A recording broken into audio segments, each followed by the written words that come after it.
Hoje, então, nós vamos conversar um pouco, nós três, né?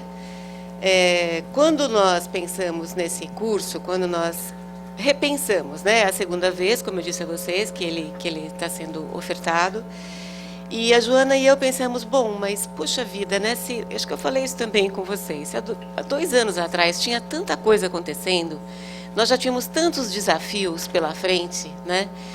Para tratar dessa questão da convivência familiar e comunitária. Passados esses 2 anos, 2015, 2016, as coisas estão muito mais complexas, muito mais desafiadoras, né? A gente tem uma conjuntura nacional e internacional hoje, né? Extremamente delicada, eu diria. Ela não é só crucial, ela não é só perigosa, né, no sentido da perda dos direitos, mas ela é perigosa também no sentido do encaminhamento do mundo, né? Nós sabemos que tem situações aí de possíveis guerras colocadas, enfim, né? E aí nós pensamos, bom, vamos então tratar dos novos desafios, mas a gente não pode esquecer dos velhos desafios, né? Porque aqui no Brasil a gente convive o tempo todo com os novos e com os velhos desafios. E aí nós pensamos em fazer alguma coisa que juntasse um pouco, né, a questão da conjuntura atual, né? Mas isso, evidentemente, a conjuntura nacional e a conjuntura das políticas sociais, né? E os rebatimentos disso, né? Quer dizer, para a classe que vive do trabalho, né? Para as famílias que vivem do trabalho, para as crianças e adolescentes e jovens, né? Que estão nessas famílias que vivem do trabalho, né? Então, assim, quais seriam as consequências dessas mudanças todas no mundo do trabalho? Quais seriam os rebatimentos disso nas políticas sociais e, né, na própria criminalização da pobreza, né? Então a gente vai fazendo uma, né? Vamos partir de uma questão mais geral, mais de fundamentos mesmo, e depois a Joana entra com uma discussão, né, um pouco mais da questão da conjuntura, das políticas, e o Rodrigo vai falar um pouco como que isso vai aparecer lá no fim, lá na ponta, né? Lá no sistema judiciário, né? Quer dizer, como que isso não exatamente termina, né? Mas aonde desemboca, tá bom? Bom, nós temos alguns pressupostos, evidentemente, com os quais a gente trabalha, que vocês perceberam, né? E a discussão do mundo do trabalho, das metamorfoses do mundo do trabalho, para nós são, quer dizer, é o nosso eixo, né? O nosso eixo teórico, ético, político e metodológico para analisar o que é que está acontecendo, né? Com as famílias, com as crianças, com os adolescentes, né? Com a população de uma maneira geral. Então, a gente parte do seguinte pressuposto, né, que as metamorfoses do mundo do trabalho, que foram deflagradas lá, né, nos anos 1970, né, com a financiarização do capital, né, ela caracterizou, a partir daí, que a gente fala uma voracidade, uma diversidade e uma intensidade, né, no processo de extração de mais-valia, no processo de exploração da força de trabalho, né? Então, esse é o nosso pressuposto. É a partir daí que a gente faz as análises, né? Essas características, a gente tem percebido, elas alteram significativamente, né, os conteúdos e a própria natureza do trabalho, né? Então, os trabalhos se modificam. Para nós, trabalhadores e trabalhadoras sociais, o conteúdo do nosso trabalho se modifica, a natureza, né, do nosso trabalho se modifica, né? Eventualmente, um trabalho de uma natureza interventiva ou no campo da garantia dos direitos passa a ser um trabalho, muitas vezes, de caráter disciplinar, né? De um caráter qualitativo e não, aliás, quantitativo e não qualitativo, né? Como a gente imagina que deva ser, né? Então, tem uma modificação, né, em escala global de uma série de processos, né? Então, tem um encolhimento do setor industrial, né? Nós sabemos disso, quer dizer, menos menos produção, né? O que não significa menos utilização de mão de obra, com várias formas de contratação, né? E também não significa falta de excedente, né? A ampliação do setor de serviços, né? Então, hoje, nós temos cerca de 70% dos trabalhos são no setor de serviços, e o setor de serviços é um setor supostamente intermediário, vamos dizer assim, né? Supostamente, porque a gente tem avaliado que ele produz, sim, ele pode, sim, produzir mais-valia, né? Diferentemente do que se compreendia, que o setor de serviços ele era só alguma coisa que auxiliava, né? Que o capitalista trata isso como custo, né? Custo de produção que é para chegar na distribuição, né?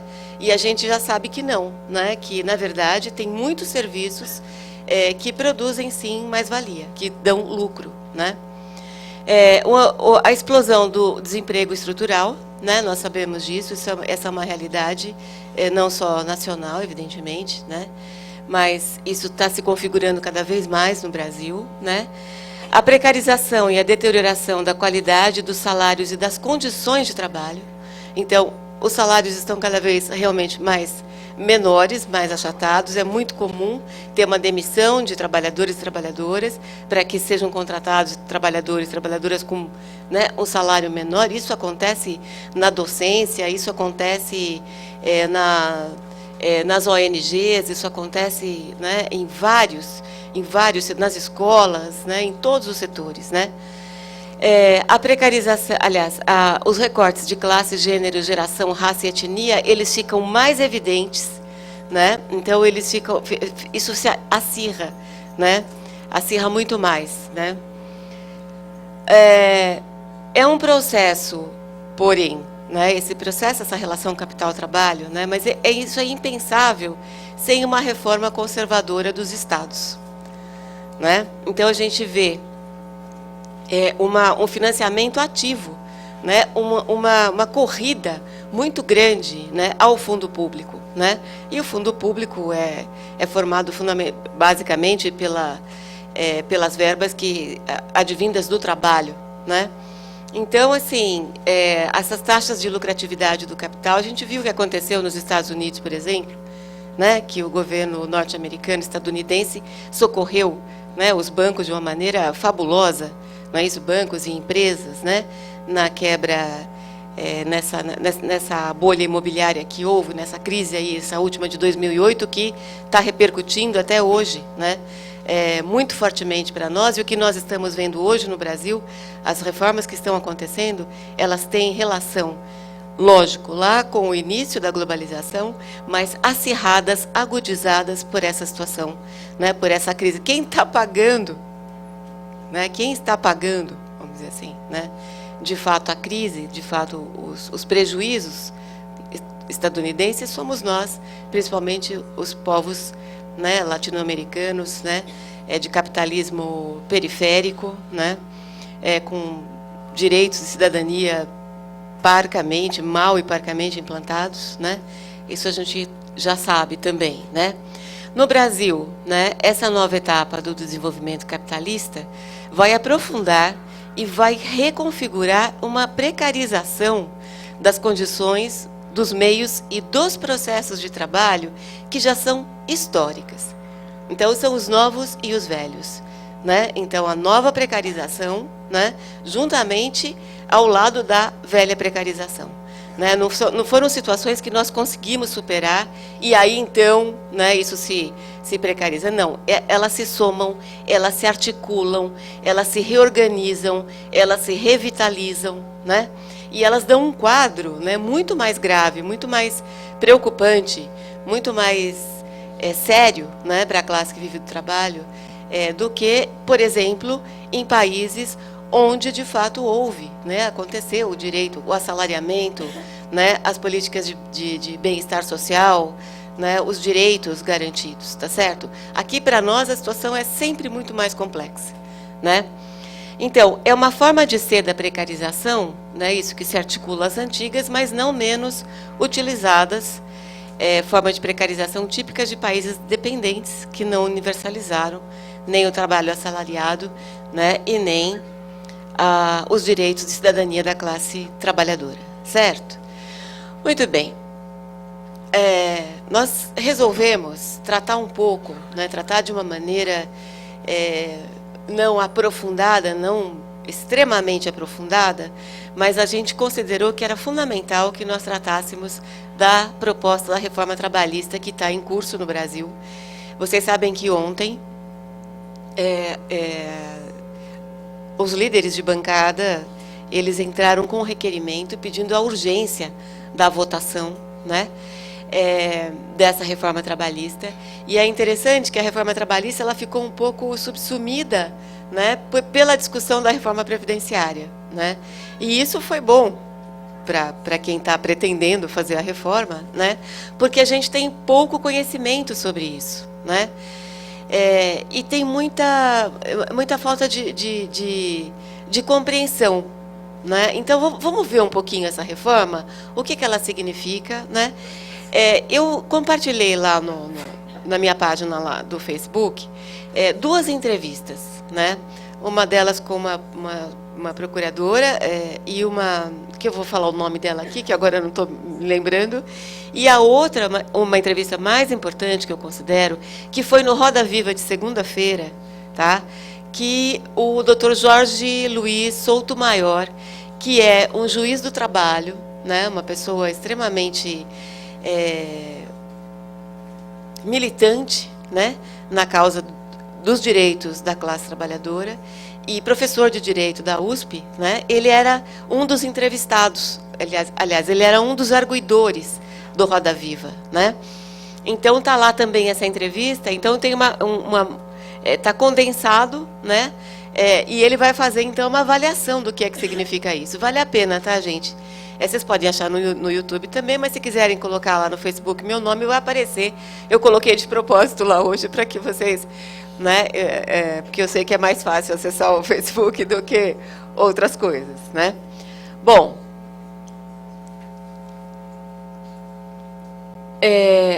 o texto original, né, da reforma trabalhista, ele foi enviado pelo governo, né? Inicialmente ele tinha 9 páginas. Tá certo? Propondo uma alteração de 7 artigos, que resultou, ao final, feito parecer do deputado Rogério Marinho, né, do PSDB do Rio Grande do Norte. Aliás, quem está sendo entrevistado no Roda Viva é esse deputado, tá? É o relator, né, desse parecer, né, dessa reforma, tá? Então, ele resultou em 132 páginas e alteração de 200 dispositivos da CLT. Então, inicialmente, o governo manda uma proposta, né, propondo a alteração de 7 artigos, ele faz esse parecer, faz essa avaliação, e isso resulta, então, em alteração de 200 artigos da CLT. As justificativas, né, que nós temos ouvido, a gente tem acompanhado, é o seguinte, né? Então, tem uma perspectiva de modernizar a CLT, que eles estão chamando de uma anciã, de uma senhora, com mais de 700 anos. Desculpe, 70. Gente, desculpem, eu estou assim... que precisa acompanhar a evolução do mercado de trabalho. Então, se vocês ouvirem a fala do deputado, vocês vão, né, compreender. Eles justificam que é para dar mais liberdade para que patrões e empregados negociem diretamente, sem ficarem presos o que diz a lei, né? E eles querem permitir acordos que atendam melhor os trabalhadores, né? E que ajudem a gerar mais empregos.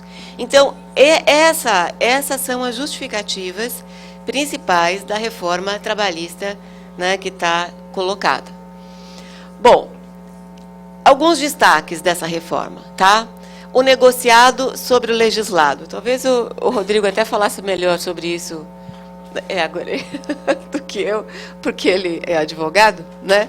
Mas, enfim, o que significa? Que nas negociações entre patrão e empregado, os acordos coletivos terão mais valor do que o previsto na legislação. Então, por exemplo, hoje, né, vamos pegar, como pega a subprocuradora lá, o adicional noturno é 20%, né? Não sei, ou as horas extras, enfim, isso está legislado, né?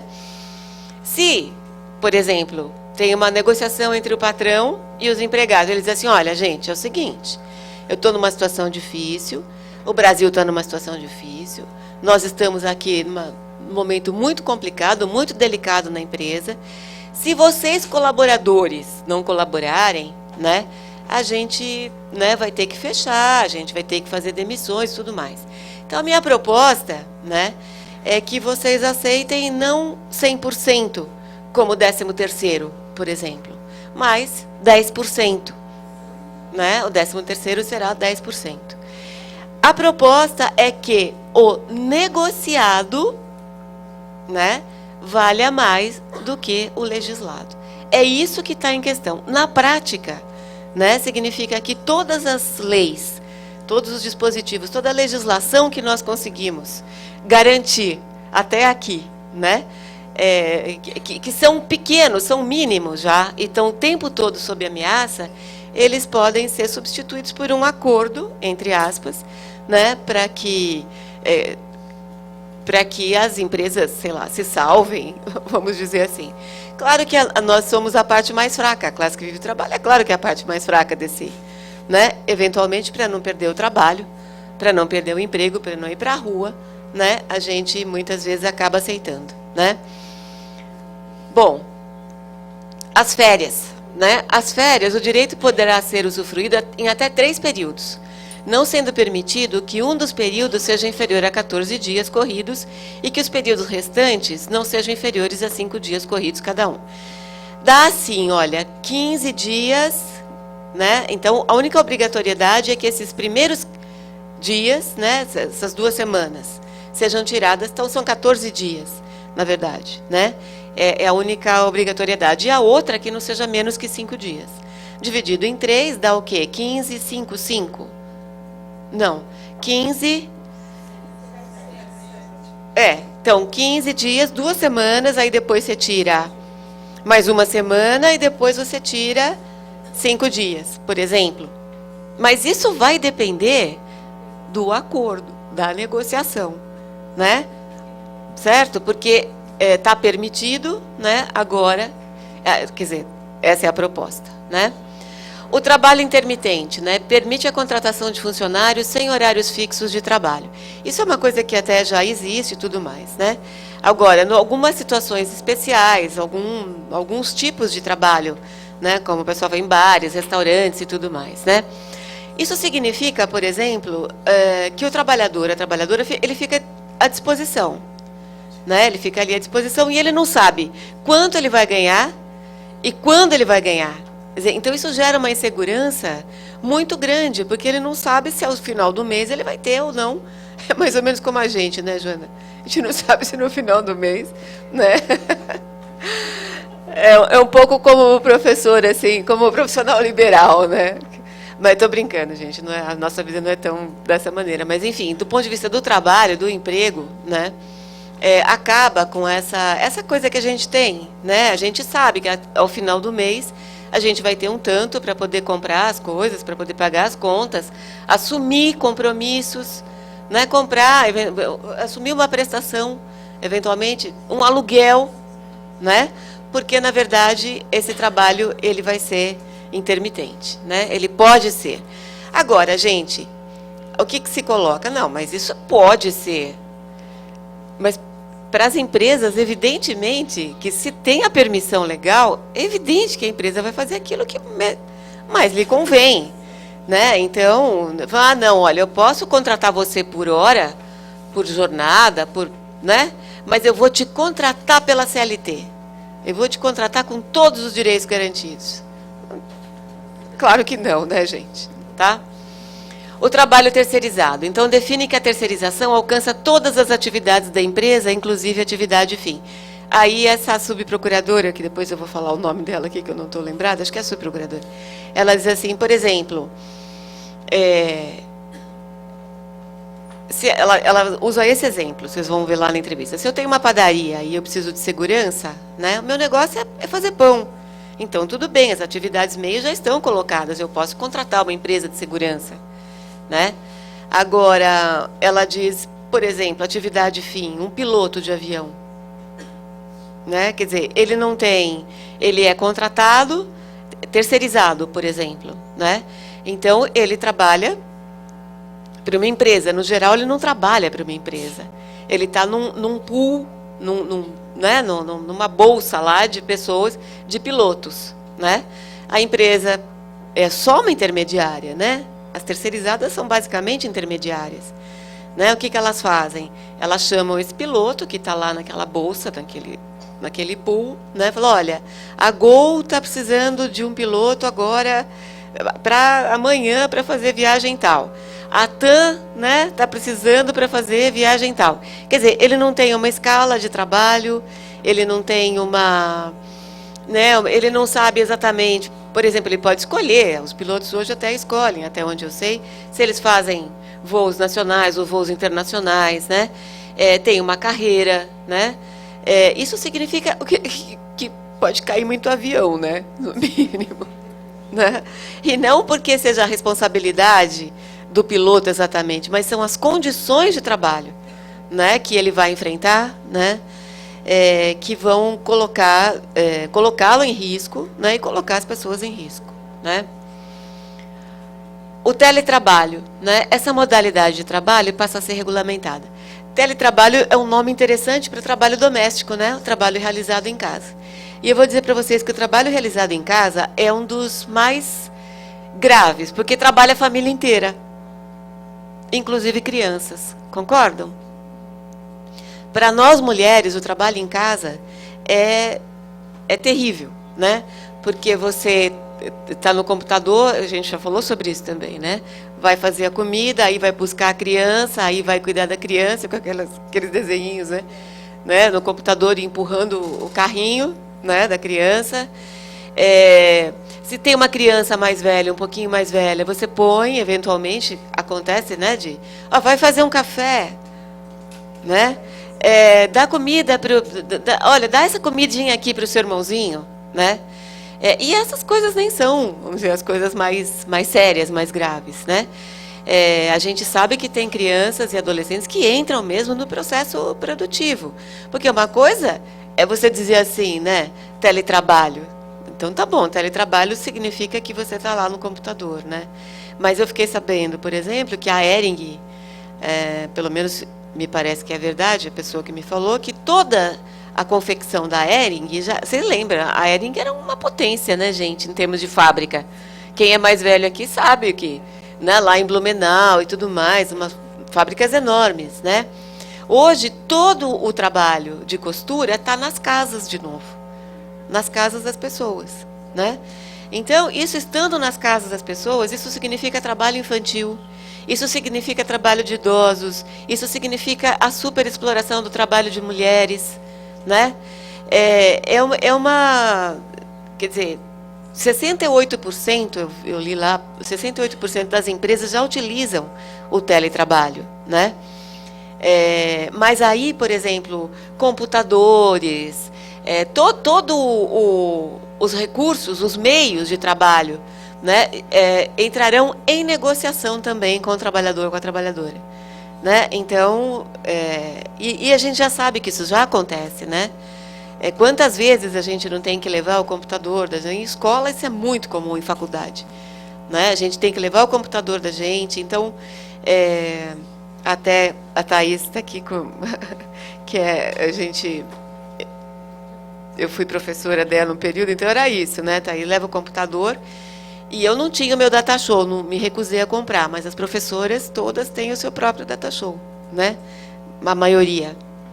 Então, quer dizer, os meios, né, os instrumentos de trabalho, né, ficam por conta também, né, do trabalhador, da trabalhadora, né? Então, você passa tudo, né? Você só pega a força de trabalho mesmo, né? Só a produção.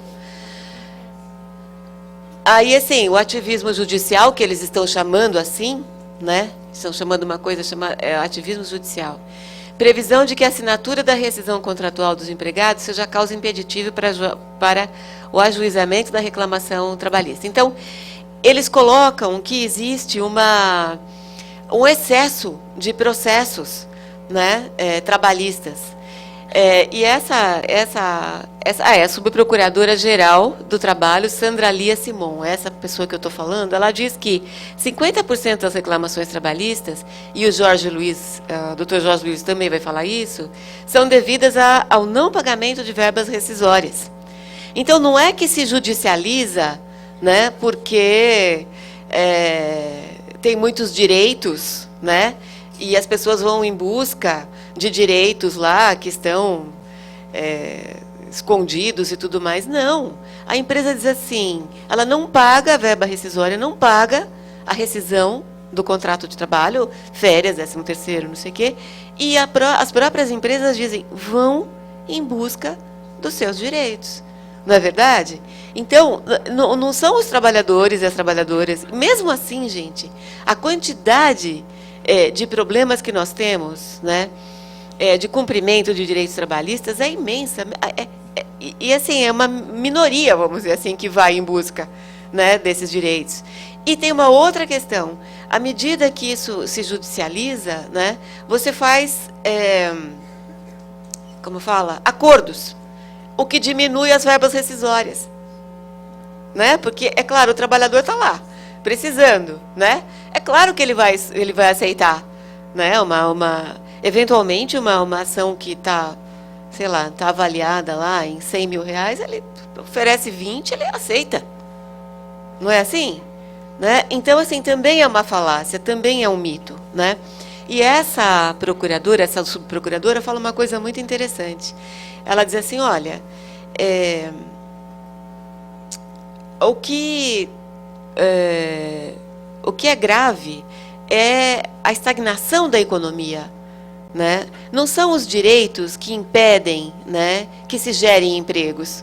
O que impede que se gerem empregos é a estagnação da economia. E nós sabemos que aqui no Brasil a gente avançou muito pouco, né, em termos de uma organização, de uma industrialização, né, por diversas razões. Né? Bom, o Ministério Público do Trabalho, eles fizeram um estudo, também está lá, né, sobre isso. E o que eles dizem é que essas mudanças na legislação trabalhista propostas pelo governo federal são inconstitucionais. De fato, elas precisam de modificação da Constituição.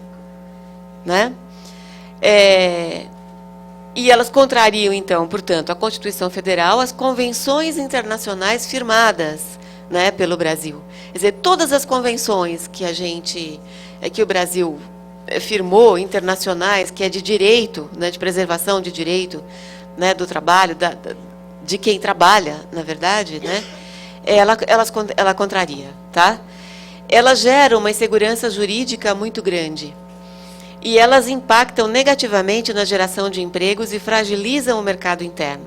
Ameaçam a contratação por concurso público, implicam em maior permissividade à corrupção, favorecem a falta de responsabilização das empresas nos casos de acidente de trabalho. Tá?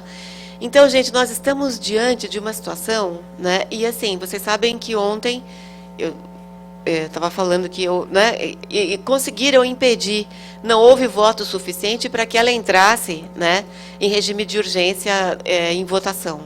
Mas isso não significa que amanhã, né, líderes da bancada não entrem de novo com requerimento e isso não... Né? Eles estão tentando Hoje de novo. Acabou de ser aprovada? O quê? Pois é, então é tudo tão rápido, né? Isso foi ontem, o pessoal comemorou e tudo mais, mas evidentemente, né, que isso é uma coisa... E é gravíssimo, né, gente? É uma situação que a gente avalia, né, como sendo uma perda histórica, assim, para a classe trabalhadora, que não tem... que a gente ainda vai... a gente está pensando, né, tentando avaliar quais são, né, quais serão os prejuízos, mas a gente ainda não tem nem a dimensão, né, de quais serão esses prejuízos. Para vocês terem uma ideia, 50%, né, do trabalho no Brasil é trabalho formal. 50%. Então, cerca de 50% trabalho informal, né, sem garantias, né, de direitos. 50% trabalho formal. O que significa, com essa reforma, retirar os direitos desses 50% de brasileiros e brasileiras trabalhadores, certo? Entenderam? Não é estender, né? Porque assim, então tá bom, então tem a reforma, vamos estender os direitos para os terceirizados, vamos pensar numa forma, né, ainda que seja intermediária. Não, é o contrário, é a retirada desses direitos, né? Porque é claro que vai acontecer, evidente, né? É evidente que vai acontecer, né? Bom, e o que tem a ver com as políticas sociais, né? A medida, né? Então vocês imaginam, se isso a gente está fazendo aqui uma discussão sobre o mundo do trabalho, né? Agora, quem é que vai? Quem que se utiliza das políticas sociais, né? Se não a classe que vive do trabalho, não é verdade? E elas ficam totalmente afetadas, elas se modificam, né? Porque elas são potencialidades, né, para a concretização de direitos, tá certo? As políticas sociais são ferramentas, né? A gente viu lá no segundo dia, que são ferramentas importantes para a concretização de direitos sociais, né? Então elas ficam completamente ameaçadas, né? A erosão desses direitos sociais e do trabalho, né, e não são só, né, do trabalho, mas de uma maneira geral, as políticas sociais, então, compunham um determinado quadro de proteções advindas do trabalho e promoveu uma ampla redefinição do lugar das políticas sociais na vida da classe trabalhadora, especialmente nos países que constituíram os estados de bem-estar social. Então, as políticas sociais, num determinado momento, a gente já viu isso também, né, elas foram super importantes para estabelecer, né, algumas garantias, né, advindas do trabalho, advindas, né, do dinheiro recolhido, né, da classe que vive do trabalho, porque as empresas têm uma série de formas, né, de isenção, né, de isenção tributária, na verdade, ou isenção ou não pagamento, né? Porque, por exemplo, a dívida da Previdência, a gente sabe que tem empresas enormes, né, que devem para a Previdência Social. Você pode dever, né, e não acontece nada. Tem grandes bancos, né, grandes empresas, né, e a gente vê que isso não muda em nada. Agora, nós, da classe que vive do trabalho, a gente não tem como. Se você recebe um dinheiro, aquilo já sai lá do seu olerite, se você, né, é um trabalhador formal, né? A outra coisa é a questão dos impostos, né? Então, se eu ganho 5.000 e compro uma maçã por R$ 2, né? Eu estou pagando imposto, certo? Ela, por exemplo, que ganha R$ 2.000, né? Ela vai pagar os mesmos R$ 2 a maçã. Portanto, ela vai pagar proporcionalmente muito mais imposto do que eu, certo? Então, assim, na verdade, quem mantém o fundo público, quem mantém, né, o dinheiro das políticas sociais, fundamentalmente somos nós, tá certo? Porque a gente não tem alternativa, né? Ou sai do olerite, ou você paga em forma de imposto, né? Os 50% das pessoas, vamos dizer assim, né, que tem uma condição de informalidade, né, também pagam os impostos, pelo menos esses, né, de circulação aí das mercadorias e tudo mais, né. Então, as empresas mesmo, as grandes empresas, a gente sabe disso. Por exemplo, tem empresários que se colocam, estão colocados em empresas, né, donos mesmo, né, e que supostamente não recebem dinheiro nenhum, não declaram imposto de renda, porque são isentos. Não é? Quer dizer, isso, então são situações que a gente vive no Brasil, né, de extrema desigualdade, né? E as políticas sociais, então, pelo menos naquele momento, que hoje a gente vê uma derrocada disso em vários países, né, que já tiveram estado de bem-estar social, que não foi o nosso, né? mas os critérios de elegibilidade tornaram-se mais rigorosos e mais exigentes quanto às contrapartidas, impondo-se às famílias a responsabilidade pela busca das portas de saída. Então, na assistência social, a gente ouve bastante isso, bastante de gestores da política social, né? Mas você tem que, tudo bem, tem a porta de entrada, que é a história agora do Bolsa Família. Muito bem, ele entrou, ele recebeu e tudo mais. E agora? E a porta de saída? Né? A porta de saída. Primeiro que, assim, a política de assistência social é um direito, né? Ela é um direito, ela não é uma ajuda temporária. Não é essa a perspectiva constitucional, não é essa a perspectiva da Seguridade Social brasileira. Né? Segundo, que as portas de saída, na verdade, são basicamente as pessoas irem procurar, né, algum tipo de trabalho. É isso que se está falando, é isso que se está dizendo quando se fala em porta de saída. Né? E assim, a gente tem ouvido isso com de muitos gestores municipais. Né? E acaba entrando no vocabulário, né, nosso, de trabalhadores e trabalhadoras sociais também. Olha, mas tem que ter a porta de saída. Não, gente, isso né, isso não é assim que funciona. Né? As pessoas não estão ali para receber alguma coisa provisória e elas têm que correr, elas têm que fazer, né, para poder sair. Enfim, né, quanto dela se necessitar dessa política. Tá certo? Bom, as políticas sociais, então, elas sofreram profundos constrangimentos nos significados, nos conteúdos, alterando a sua natureza, né, inclusive nos países capitalistas. Né? Elas hoje são segmentadas, fragmentadas e são viabilizadas por meio de programas pontuais e transitórios. Né? Tudo isso que é menos para o social e mais para o capital. Né? É isso que está em questão o tempo todo. Né? Elas têm definido uma organização dos processos de trabalho cada vez mais afiançado, né, por um modelo de gestão que promove e naturaliza os constrangimentos inerentes à precarização do trabalho, corroendo progressivamente os sentidos do trabalho. Né? E eu estou colocando isso aqui muito em razão do nosso trabalho como trabalhadores e trabalhadoras sociais. Né? Que a gente atende a classe que vive do trabalho, mas também somos, certo? A nova morfologia, então, do trabalho social. A professora Raquel Reicheles, que ela usa esse termo, né? Que existe uma nova, falando um pouco como faz o Ricardo Antunes, né? A nova morfologia do trabalho. Ela diz que, né, está surgindo uma nova morfologia, uma nova forma, né, do trabalho social, tá? Que seria um equívoco supor, né, que os processos de reestruturação produtiva fossem exclusivos das empresas capitalistas. Não são. Elas atingem também, né, o Estado.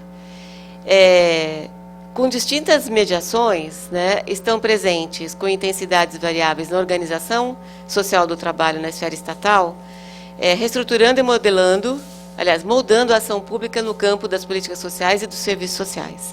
Isso entra de uma maneira bem forte, né? Que por exemplo, né, as mudanças tecnológicas, né, as novas tecnologias, a cultura do gerencialismo, né, que esvazia, a gente tem percebido isso, que esvazia os conteúdos reflexivos e criativos do trabalho, enquadrando processos e dinâmicas institucionais às metas do controle de qualidade e de produtividade a serem alcançados. Então, aquilo que a gente estava dizendo, o trabalho qualitativo que vira eminentemente um trabalho quantitativo. Quantos cadastros você preenche, quantas famílias você atende, quantos, né, instrumentos, né, quantos planos você faz, e assim por diante. Né? A qualidade do trabalho, a relação, né, a relação e, enfim, a organização mesmo do trabalho, ela fica comprometida. E, para nós, os sentidos do trabalho. Né? Bom, as implicações, as expressões da questão social, evidentemente, são cada vez mais diversificadas e mais complexas. Então, a gente atende no serviço sempre situações sempre muito mais delicadas, mais complicadas. Né? E, assim, no geral, nós somos as pessoas que ficamos ali, né? os recursos são poucos, né? Então as instituições continuam, né, pensando e operacionalizando as políticas de uma forma conservadora e serão cada vez mais, né?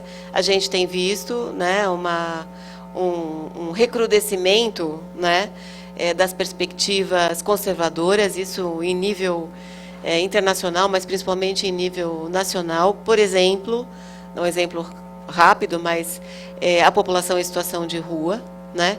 A gente sabe que vem por aí alguma coisa muito severa, né? Provavelmente no sentido do enquadramento, de um tipo de enquadramento dessa população, né? Que a gente sabe que é uma questão complexa, delicada, né? E não que a gente esteja acertando as coisas todas, mas que vem muito numa direção de enquadrar mesmo e de patologizar, né, ainda mais essa situação dessas pessoas, né? O que não significa que elas não estejam doentes, né? Mas o que não é o caso, né, de, por exemplo, fazer as internações compulsórias, que a gente sabe que provavelmente virão por aí com força total, né? E internação compulsória significa comunidade terapêutica, né, dentro de uma determinada perspectiva, né? Não é um tratamento moderno, vamos dizer assim, né? As comunidades terapêuticas são, né, elas mesmas, quando elas surgiram já, acho que nos anos lá 1960, né?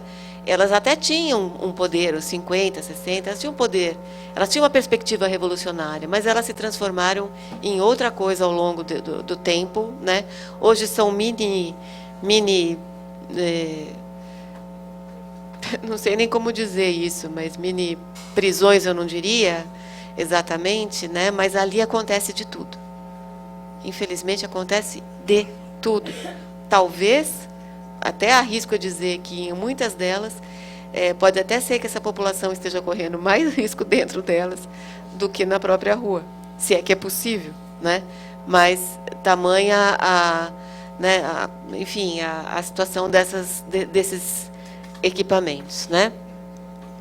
Os recursos financeiros, a gente sabe, né, que eles são escassos, os instrumentos tecnológicos ultrapassados, né, nessas instituições que a gente trabalha, e tem uma imposição de metas que mensura o trabalho complexo e processual em meros quantitativos, né?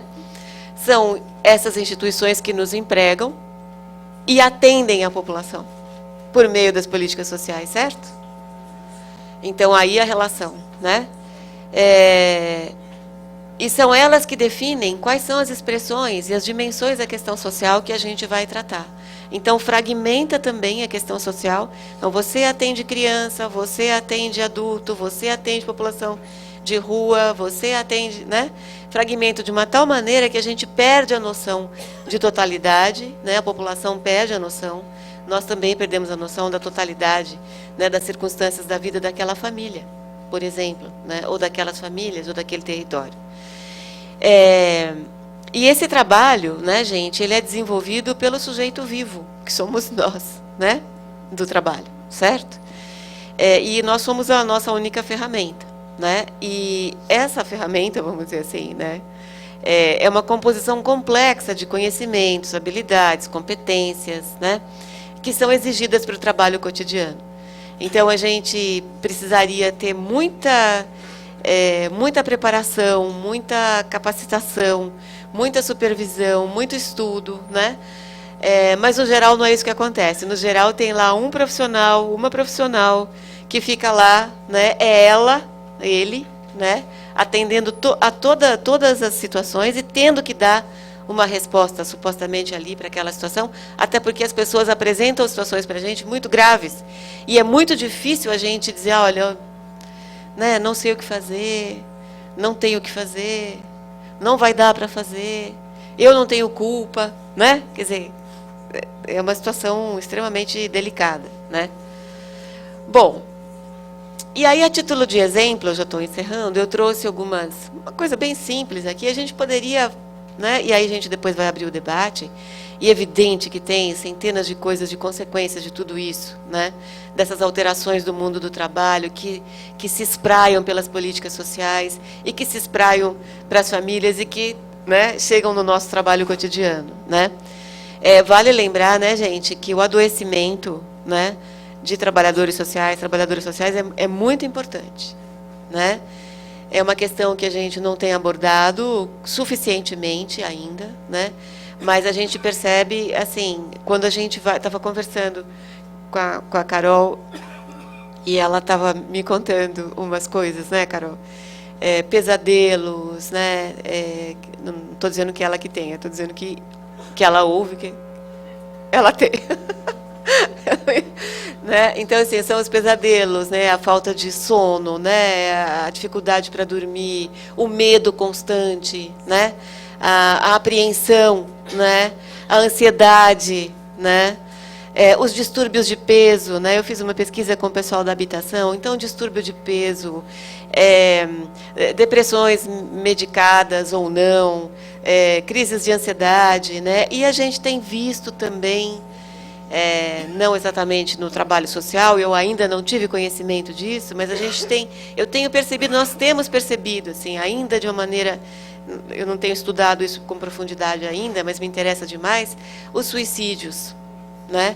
E isso, assim, na classe que vive o trabalho, na classe trabalhadora, operariado, mesmo executivos, a gente tem visto isso com uma frequência e uma importância grande, né?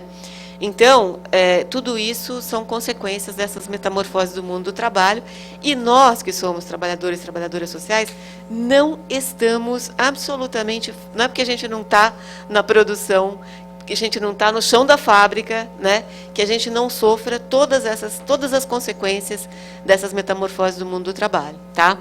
Bom, eu trouxe aqui os dados bem... Isso é só a título de exemplo mesmo. Vocês conhecem esse Programa Internacional de Avaliação de Estudantes? É o PISA, que é chamado. Isso ele foi muito falado aqui, já faz alguns anos que eles fazem essa avaliação, né?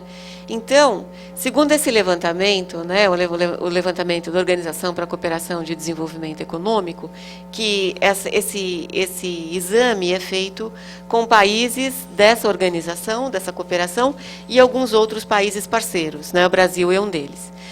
43,7% dos jovens brasileiros, nessa faixa etária, que é aqui, ó, 15 e 16 anos, certo? Declararam exercer algum tipo de trabalho remunerado em suas rotinas antes ou depois de irem à escola. Ou seja, os nossos adolescentes são adolescentes, né, não são só da classe que vive do trabalho, eles também vivem do trabalho, eles e elas, né? 14 e 15. Aliás, 15 e 16 anos, né? Com esse número, o Brasil fica atrás apenas da Tunísia, da Costa Rica, da Romênia, da Tailândia e do Peru. Nós somos, acho que, o 6º país em piores condições nesse sentido, né, que as adolescentes trabalham, né? De acordo com essa análise, os estudantes que exercem um trabalho remunerado tendem a apresentar um desempenho inferior em ciências do que aqueles que não trabalham. A nossa posição no ranking, né, desse exame, ela não, desde 2012, ela vem, enfim, sofrendo sérios rebaixamentos, né? A gente tem uma condição, o nosso ranking é muito ruim em termos de ciências, né? Então, eles dizem assim, né, que esses dados também apontam que 51% dos estudantes não possuem o patamar que essa organização estabelece como necessária para que se possa exercer plenamente sua cidadania, considerando sua capacidade de leitura. Eles não ultrapassaram o nível 2 dentro da escala de avaliação. O nível 2 é a escala mínima. Né? Então, leitura, né? Com isso, é possível afirmar que os jovens brasileiros têm dificuldades em lidar com textos e documentos oficiais, com notas públicas e notícias. Além disso, têm problemas para interpretar informações e integrar contextos. Mas, né, na outra ponta, os jovens brasileiros têm mais facilidade em lidar com textos pessoais, como e-mail, mensagens instantâneas, blogs, cartas pessoais e textos informativos. Eles também são bons em localizar e recuperar informação dentro de um texto quando necessário, né? Quer dizer, então, a gente precisaria interpretar isso aqui, acho que os professores talvez tenham até mais, os professores de nível médio, né, mais condições. Agora, isso a gente percebe nitidamente, né, que as pessoas estão o tempo todo, né, com a palma-tela, né, com o celular lendo, né, lendo eventualmente blogs, né, notícias no Facebook e assim por diante. Não que a gente não leia, claro, não é essa a questão. A questão é que isso está em detrimento, ou pode ser um potencial, que a gente precisaria, como transformar um conteúdo, uma notícia de conteúdo, ou um conhecimento mais aprofundado, que merece mais, né, mais foco, mais atenção, numa linguagem de blog, por exemplo, uma linguagem, eu não sei, é um desafio, né? Porque toda vez que você dá um texto informativo assim, evidentemente você tem que cortar uma porção de coisas, né? Que você corta justamente o aprofundamento daquilo, né?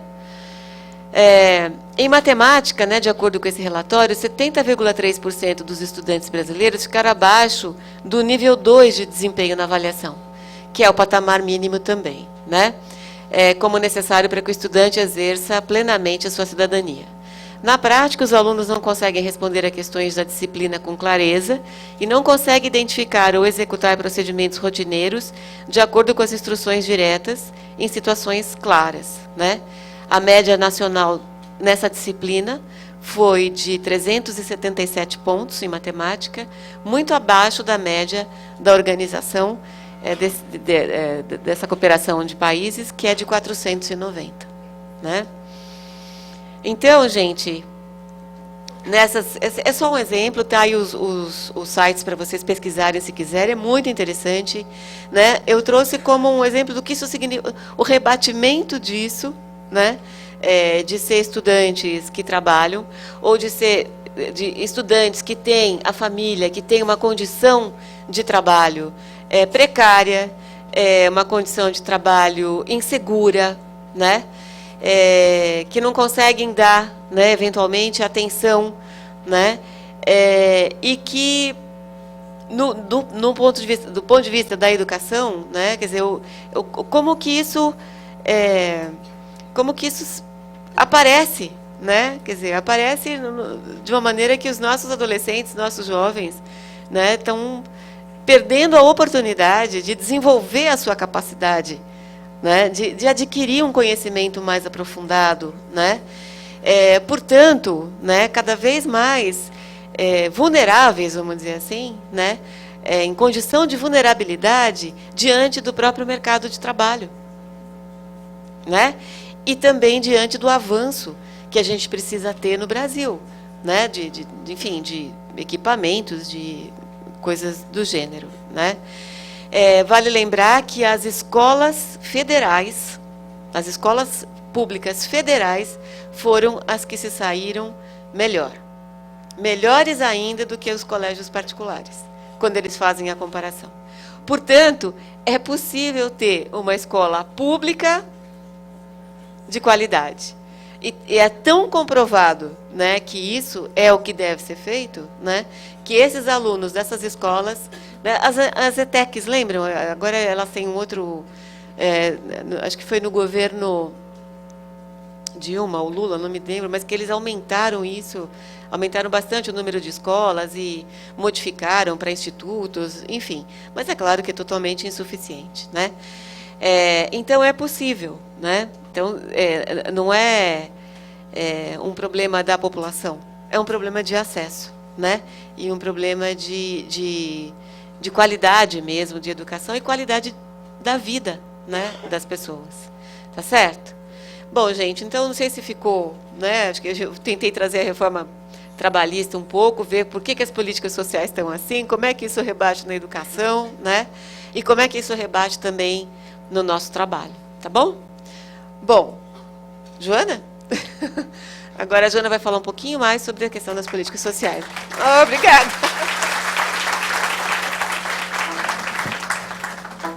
Tudo bem, gente? Tudo certinho? Então, vamos lá. Tudo isso que a Damares começou fazendo essa excelente exposição foi para a gente pensar que desafios e contradições estão colocados para garantir o direito à convivência familiar e comunitária. Então, eu vou trazer para vocês hoje um pouco dessa relação com a concretização do plano, não é? Como que isso está colocado, essas questões que a Damares traz, como que estão colocadas na conjuntura hoje, como que isso se concretiza nas políticas sociais, em especial para a política de assistência social e no SUAS. Tá bom? Então, vamos lá? Aí, vamos lembrar da nossa última aula sobre o que está colocado no plano.